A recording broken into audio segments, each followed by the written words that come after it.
Hello everyone and once again welcome to comments पे चर्चा series video number 9। तो guys आज का जो कमेंट है वो बेसिकली ई कॉमर्स से रिलेटेड है। ई कॉमर्स से रिलेटेड कुछ प्रॉब्लम है निर्मल श्रेष्ठ को।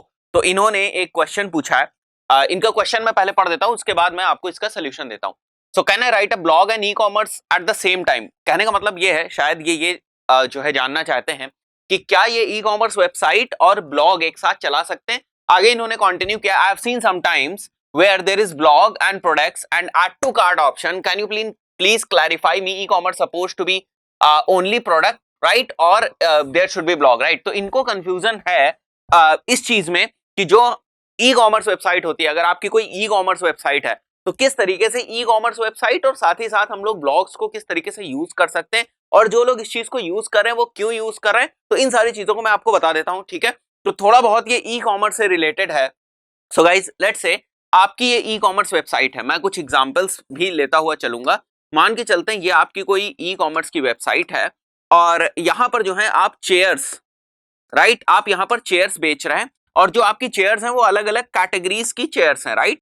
मान के चलता हूं यहां पर जो चेयर्स हैं वो अलग अलग कैटेगरीज की हैं। जैसे यहां पर चेयर्स जो है वो स्टूडेंट्स के लिए हो सकती हैं जो अपनी स्टडी टेबल के लिए चेयर्स को देख रहे हो, फाइन। जो यहाँ पर चेयर्स हैं वो ऑफिस गोइंग लोगों के लिए हो सकती हैं या ऑफिस के लिए चेयर्स हो सकती हैं, ठीक है। और उसके बाद जो हम देख सकते हैं अलग नॉर्मल चेयर्स भी यहाँ पर हो सकती हैं, नॉर्मल चेयर्स हो सकती हैं। और भी बहुत सारी कैटेगरीज यहाँ पे बन सकती हैं, वुडन चेयर्स की कैटेगरीज बन सकती हैं, बड़ी सारी कैटेगरीज यहाँ पर बन सकती हैं, फाइन। तो लेट्स से कि इस ई कॉमर्स वेबसाइट का जो स्ट्रक्चर है वो किस टाइप का होगा। मान के चलते हैं एक बहुत ही जनरल सा स्ट्रक्चर ले लेते हैं कि ये वेबसाइट किस टाइप से होती होगी, राइट। तो यहाँ पर होम होता होगा, राइट, और उसके बाद यहाँ पर प्रोडक्ट्स होते होंगे, फाइन, चेयर्स के, और उसके बाद बाकी जो कॉन्टेक्ट वगैरह और भी जो हमारे मेन्यूज है वो होते होंगे, या जो और भी दूसरे हमारे पेजेस होते हैं वो होते होंगे।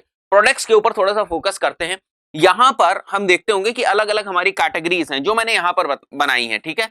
तो इस टाइप से हमारे पास एक स्ट्रक्चर होता है। जैसे ये स्टूडेंट स्टडी टेबल हो गई, उसके बाद स्टडी चेयर्स हो गई, सॉरी, और यहाँ पर जो है हमारी ऑफिस चेयर्स हो गई, उसके बाद हमारी नॉर्मल चेयर्स हो गई, और उसके बाद हमारी वुडन चेयर्स हो गई। तो ये हमने कैटेगरी बना दी, फाइन। अब इसके अंदर मल्टीपल प्रोडक्ट्स हैं, P1, P2, P3, P4, P5, P6, right. अगर हम नॉर्मल इसका सर्च इंजन ऑप्टिमाइजेशन करेंगे तो हम क्या करेंगे, हम यहां से कुछ जो है कीवर्ड्स को पिक करेंगे। जैसे यहां से जो कीवर्ड्स हैं वो क्या हो सकते हैं, study chairs, right, chairs for study tables, इस टाइप के जो हमारे कीवर्ड्स हैं इनको हम लोग पिक करेंगे और इनके ऊपर, इन कीवर्ड्स के ऊपर हम इस पर्टिकुलर पेज को, ये वाला जो हमारा पेज है एसएससी जिसमें मैंने यहां पर लिखा हुआ है, इस पेज को हम लोग रैंक करने की कोशिश करेंगे। अब बात समझो कि ये जो कीवर्ड्स हैं हमारे, स्टडी चेयर्स हैं, ठीक है, चेयर्स फॉर स्टडी टेबल हैं, ये थोड़े से कॉम्पिटिटिव कीवर्ड्स होते हैं, राइट, ये थोड़े से कॉम्पिटिटिव कीवर्ड्स होते हैं।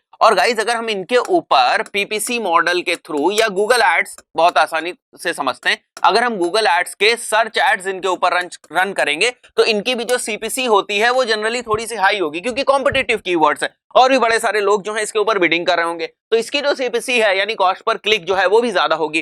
तो अगर कॉस्ट पर क्लिक ज्यादा है और हम बहुत अच्छे तरीके से ऑप्टिमाइजेशन नहीं कर पा रहे हैं तो हमेशा हमारे पास ये प्रॉब्लम रहती है कि अगर हमारा ऑप्टिमाइजेशन भी अच्छा नहीं है और हमारी जो कॉस्ट पर क्लिक है वो अगर ज्यादा जा रही है तो हो सकता है कि हम प्रॉफिट मेकिंग की जगह लॉस मेकिंग में चले जाएं, है ना। मतलब क्या हुआ कि हम कॉस्ट पर क्लिक बहुत ज्यादा दे रहे हैं, बहुत सारी क्लिक्स हो गई और उसके हिसाब से हम सेल्स नहीं कर पाए, राइट। तो वहां पर ऐसी सिचुएशंस भी हो सकती हैं जब हम प्रॉफिट ना बना पाए या हम लॉस बना लें, ठीक है। तो इस चीज के लिए हम लोग क्या करते हैं, जैसे एक और एग्जांपल हम लोगों ने यहाँ पर लिया था ऑफिस चेयर्स का, राइट। तो यहाँ पर उससे रिलेटेड प्रोडक्ट्स होंगे, ये ऑफिस चेयर 1 होगी, ऑफिस चेयर 2 होगी, ऑफिस चेयर 3 होगी, ऑफिस चेयर 4 होगी।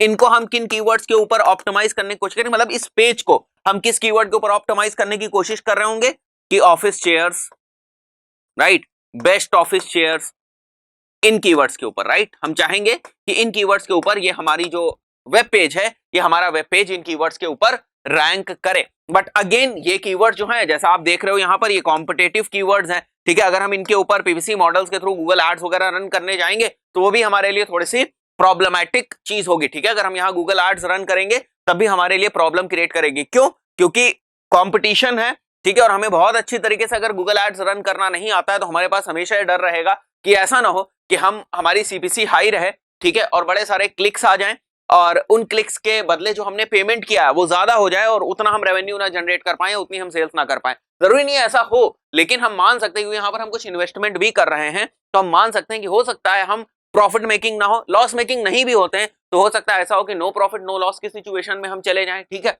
तो ऐसे जो सिनेरियोज होते हैं, हम एड्स रन जरूर करते हैं उसके पीछे, बट ऐसे सिनेरियोज को ओवरकम करने के लिए, इनके इफेक्ट्स को कम करने के लिए हमें ई कॉमर्स के साथ ब्लॉग की जरूरत पड़ती है, राइट। तो गाइस ब्लॉग में क्या होता है कि हम ऐसे कीवर्ड्स को टारगेट करने की कोशिश करते हैं जो अवेयरनेस फेज के कीवर्ड्स होते हैं, अवेयरनेस फेज के कीवर्ड्स, राइट। जैसे कि यहां पर आप क्या देख रहे हो, यहां पर बाइंग इंटेंट वाले कीवर्ड्स हैं, office chairs, by office chairs, तो ये बाइंग इंटेंट वाले हैं, ये कन्वर्जन इंटेंट वाले हैं, ठीक है, ये ट्रांजैक्शन इंटेंट वाले कीवर्ड्स हैं। मतलब यहां पर अगर इन कीवर्ड्स के को कोई सर्च करता है तो चांसेस हैं कि वो इस प्रोडक्ट को खरीद ले, राइट, वो हमारी वेबसाइट के ऊपर जाए और हमारे प्रोडक्ट को खरीद ले, या वो ये मूड बना के आया हुआ है कि हम इस प्रोडक्ट को खरीद लें, क्योंकि वो क्वेरी क्या डाल रहा है, बाई ऑफिस चेयर्स, तो उसके चांसेस ज्यादा हैं कि वो प्रोडक्ट खरीद ले, क्योंकि वो कन्वर्जन स्टेज में, हमें ऐसा लग रहा है कि वो कन्वर्जन स्टेज में है और वो इस टाइप की कीवर्ड्स को एंटर कर रहा है कि वो प्रोडक्ट को हमारे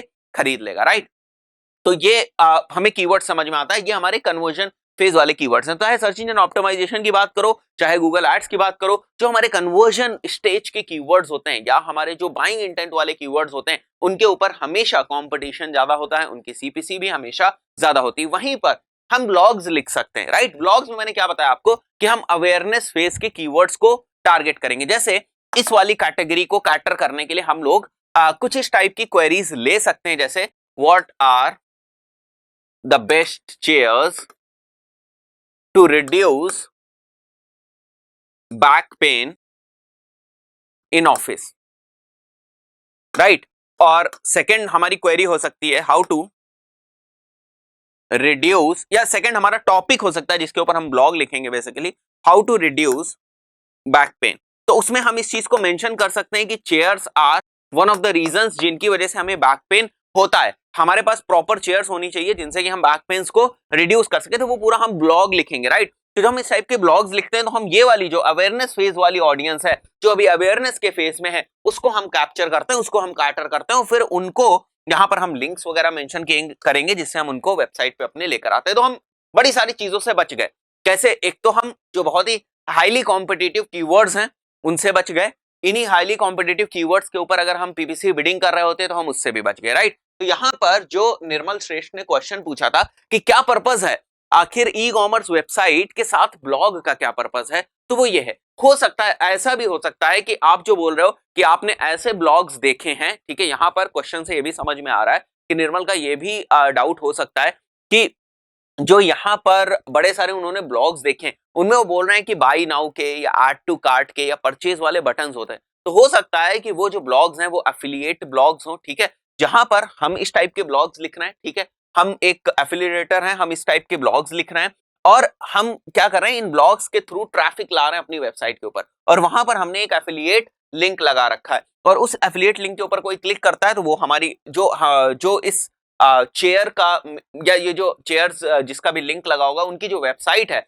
कमर्शियल वेबसाइट, उस पर रिडायरेक्ट कर देगा और वहां से फिर वो बंदा खरीद सकता है। जब वो खरीद लेगा तो वो कमीशन इस बंदे को मिल जाएगा जिसने ब्लॉग लिखा, जिसने कन्विंस करने की कोशिश करी ऑडियंस को कि आप जाओ भाई और ये प्रोडक्ट खरीद लो। तो वो भी हो सकता है, राइट। तो मैंने दोनों ही सिनेरियोज आपको बता दिए जो आपने देखा होगा। हो सकता है कि आपने एक इस टाइप के ब्लॉग्स देखे होंगे जहां पर एफिलिएट लिंक्स लगे होंगे, ठीक है, affiliate links in the form of buttons जो है वो आपने देखा होगा, या फिर अगर आपने ऐसे ही देखा है कि वेबसाइट के ऊपर ब्लॉग क्या है तो उसको भी मैंने प्रॉपर्ली एक्सप्लेन कर दिया। दोस्तों इस पर्टिकुलर वीडियो में इतना ही, मिलते हैं नेक्स्ट वीडियो में, टिल देन गुड बाय।